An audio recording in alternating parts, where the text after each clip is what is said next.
Now the next question is explain AC circuit containing resistance L, नहीं, containing inductance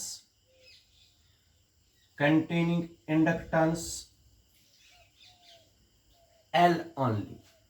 अभी तक हमने resistance वाला क्वेश्चन किया था, अब हमें करना है इंडक्टेंस वाला. ये बना दिया मैंने इंडक्टेंस, ठीक है, दिस इज L. पढ़ना बराबर उसी तरीके से है, मैंने जिस तरीके से बताया. शुरू करना है वोल्टेज से, खत्म करना है करंट पर. Let us consider N AC circuit containing inductance L only. Let this circuit be connected with an alternating EMF source which is given by E is equal to E naught sin omega t. This is equation number first. ठीक है बेटा, सबको पता है जब current इसमें चलेगी, इसमें इंड्यूस्ड EMF प्रोड्यूस होगा सेल्फ इंडक्शन की तरह, जो मैंने सेल्फ इंडक्शन में समझाया हुआ है. तो वो इंड्यूस्ड EMF प्रोड्यूस होता है E is equal to -L di/dt. ये इंड्यूस्ड EMF इसमें प्रोड्यूस होगा. According to the phenomenon of self induction, the induced EMF produced in the coil is given by E is equal to -L di/dt. This is equation number second. But इस induced EMF का cause है alternating EMF source. इसका काज है ये, ठीक है.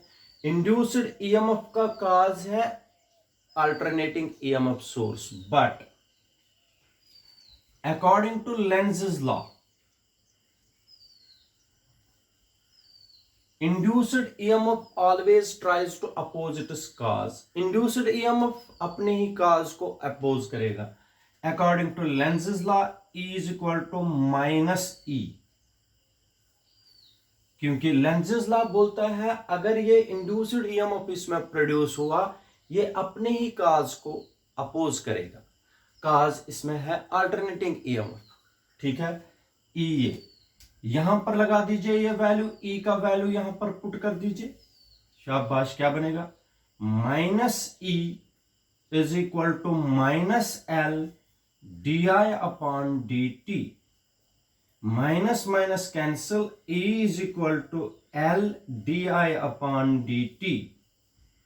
ठीक है बेटा, मैंने बताया हुआ है आप लोगों को, हमें शुरू करना पड़ता है ऐसे क्वेश्चन वोल्टेज से, खत्म करना है करंट पर.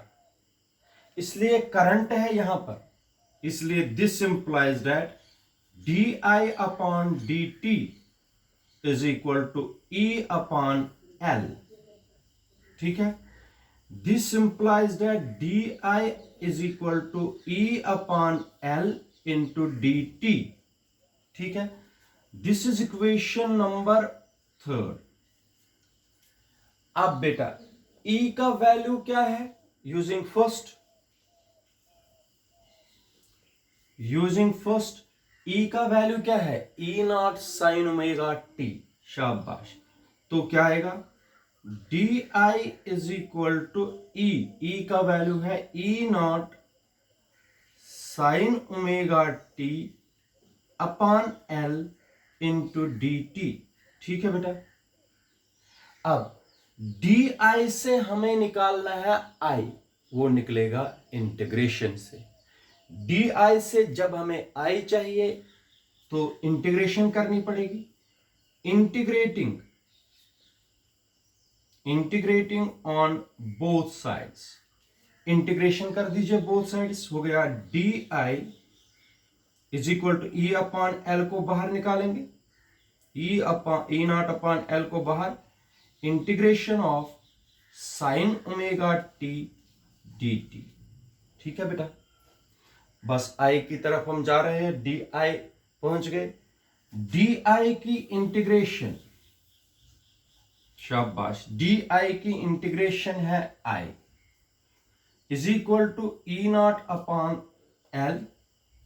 अब ये याद रखना है, जिसको याद होंगे इंटीग्रेशन वो कर पाएगा। साइन ओमेगा टी की इंटीग्रेशन, साइन ओमेगा टी की इंटीग्रेशन होती है minus cos omega T upon omega. ये याद रखिए, क्या है इसकी इंटीग्रेशन बेटा, साइन की होती है माइनस कॉस, मगर ये लिखा है साइन ओमेगा टी, जो टी का कोएफिशिएंट है वो डिवाइड हो गया। ठीक है, माइनस को बाहर निकाल दीजिए, I is equal to minus E not upon L. ठीक है, याद रखा बेटा। तो आप लोग देख लीजिए, अंदर रहा कॉस ओमेगा टी। ठीक है, ये बन गया I is equal to minus E not upon L cos omega T. अब ये याद रखना आप लोगों का काम है। इधर सुनिए, इसमें बॉक्स में मैं बताऊंगा। अगर कहीं पर होगा कॉस ओमेगा टी या कॉस थीटा, कॉस थीटा होता है बेटा बराबर sine of pi by two minus theta. Sine pi by two minus theta होता है बराबर कॉस थीटा। ठीक है, मगर आप लोग मुझे एक और चीज बताता हूं, ये दोनों चीजें याद रखनी है। ट्रिग्नोमेट्रिक जो बयो पढ़ते हैं उनको मैथमेटिक्स की टर्में याद नहीं है, उनको ये याद रखनी है, ये फॉर्मूला है। और एक फॉर्मूला है, अगर माइनस साइन थीटा होता है कहीं पर भी, आप लोग इसको ऐसे लिख सकते हो, साइन ऑफ माइनस थीटा, ये ऐसे भी लिख सकते हो। ठीक है, ये दो फॉर्मूला आप लोगों को याद रखनी है और इसमें यूज करनी है। कॉस ओमेगा टी के बजाय क्या लिखेंगे इस फॉर्मूला के हिसाब से, I is equal to minus E not upon L. ठीक है बेटा, I is equal to minus E not upon L into sine of pi by two minus theta. Theta के बजाय क्या है बेटा इस वक्त, ओमेगा टी।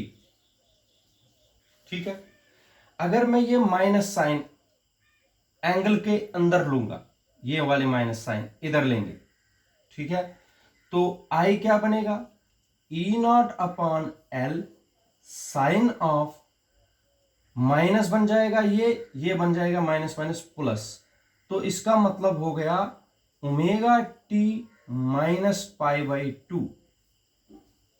ठीक है बेटा, यहां तक ठीक है, ठीक है यहां तक। अच्छा, और एक चीज, ये ओमेगा जो है ये बाहर निकलेगा, ये वाला ओमेगा, ये यहां पर ओमेगा एल है, ये साथ में ओमेगा एल चलाना है, ये ओमेगा एल, ये भूल गए थे लगाना।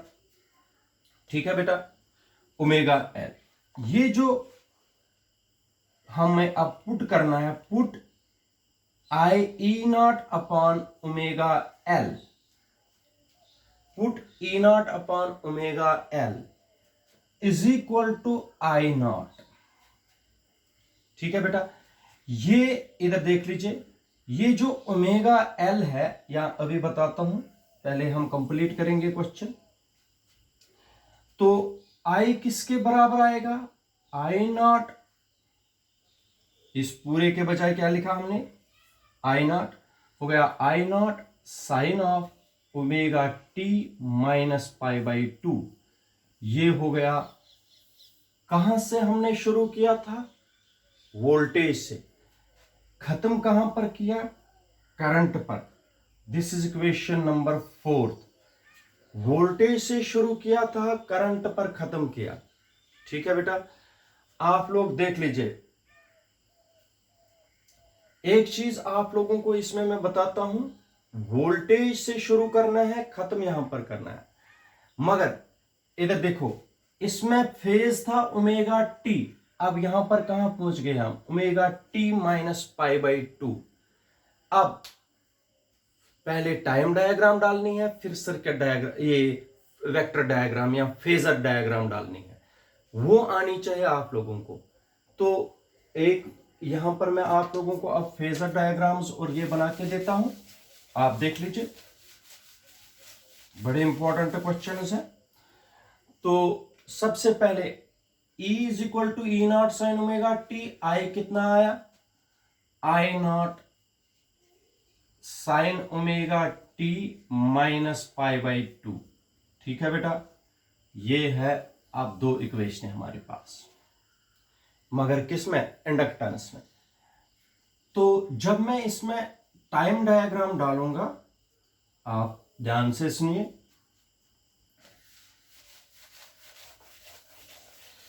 when we draw the time diagram, मैं फिर से बताता हूं, ये टाइम यहां से होता है, यहां से E एंड I होता है, और यहां से भी E एंड I होता है। ठीक है बेटा, अब देख लीजिए, ये तो वोल्टेज हो गई, ये हो गई ये वोल्टेज, ये हो गया E नॉट। ठीक है बेटा, अब ये जो करंट है ये पीछे है, करंट क्या है बेटा, पीछे, कितनी, पाई बाई टू। अभी वोल्टेज का जो ग्राफ है, वोल्टेज की जो वेव है वो चली गई, लेकिन जो इसके पीछे जो है करंट, कितना पीछे है, pi by to. Pi by to का मतलब है, इधर देख लीजिए, सबको पता है, ये अगर ये टाइम टी होता है, ये होता है टी बाई टू। ठीक है, इधर सुनिए, ये यहां से शुरू होता है क्योंकि ये पीछे चल रही है वेव, वो आगे बढ़ गई, ये ऐसे, ये ऐसे ऐसे है वेव, ये ऐसे आएगी वेव, ऐसे वेव, फिर ऐसे बनेगी वेव। इसका मतलब है ये आगे बढ़ रही है, लेकिन ये इसके पीछे कितनी है, pi by two. There is a phase difference of pi by two.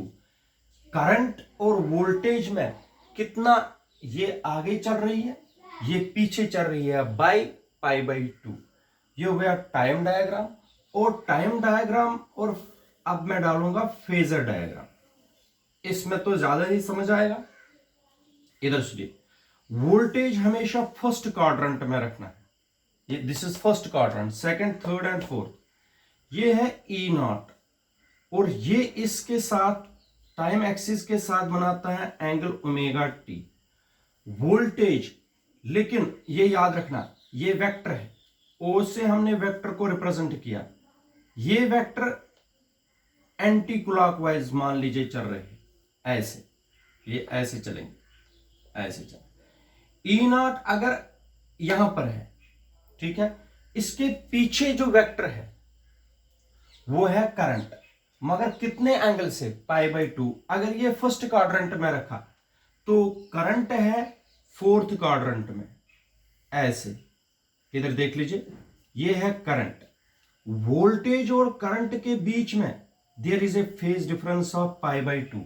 अब सुनो, अगर ये वोल्टेज यहां पर पहुंचेगी, वोल्टेज, इसका मतलब वोल्टेज लीड कर रही है, voltage leads current by pi by two. Voltage lead करती है करंट को, आगे आगे बढ़ रही है। अगर ये यहां पर होगा वोल्टेज, करंट यहां पर पहुंचेगी, इसका मतलब वोल्टेज लीड हमेशा करेगी करंट से, कितने में, पाई बाई टू, या current lags voltage by pi by two. तो एक चीज ये है, आप लोगों ने देखा यहां पर, अगर आप लोग देख लीजिए, कंक्लूजन निकालेंगे, हमने यहां पर देखा, इधर देख लीजिए, ओम्स लॉ सबको पता है, ओम्स लॉ है V is equal to I R, I is equal to V upon R, मगर ये डीसी सर्किट्स के लिए है, जो करंट इलेक्ट्रिसिटी में पढ़ा है, डीसी सर्किट्स के लिए। और यहां पर आप लोगों को मैंने अभी निकाल के दिया I not is equal to E not upon omega L. इधर देखो, वहां पर रेजिस्टेंस डीसी सर्किट में आर है, यहां पर इंडक्टेंस ने जो रेजिस्टेंस लगाई वो ओमेगा एल है। What is omega? Omega L, ये भी ओम्स लॉ है, ये भी ओम्स लॉ है। Omega L is the effective resistance.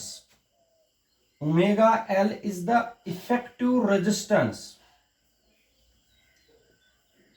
Omega L is the effective resistance offered by inductance. Offered by inductance. Omega L is the effective resistance offered by the inductance. It is called, याद रखना बेटा, Omega L is the effective resistance offered by the inductance to the flow of AC. It is called inductive reactance. It is called inductive reactance. अगर inductive reactance क्या है बेटा? The opposition या resistance offered by inductance. कितनी opposition ये करेगा AC के चलने के लिए? वहां पर तो डीसी सर्किट में सिंपली हम रेजिस्टेंस बोलते थे। The opposition offered by the inductance to the flow of AC is called inductive reactance. Inductive reactance is denoted by XL. XL is equal to omega L, और इसका भी unit होता है बेटा ओहम, क्योंकि ये भी अपोजिशन है, ये भी रेजिस्टेंस है। जितनी रेजिस्टेंस इंडक्टेंस ऑफर करती है एसी को, इसको बोलते हैं इंडक्टिव रिएक्टेंस। इंडक्टिव रिएक्टेंस को डिनोट करते हैं एक्सएल से। एक्सएल होता है बेटा ओमेगा एल। तो याद रखना इट्स यूनिट इज ओहम, क्योंकि this is also opposition. The opposition offered by the inductance to the flow of AC is called inductive reactance. Inductive reactance is denoted by XL. XL is equal to omega L. But one thing you have to remember, in case of inductance, voltage leads current by pi by 2. voltage आगे lead कर रही है, current पीछे है by pi by 2. याद रखना।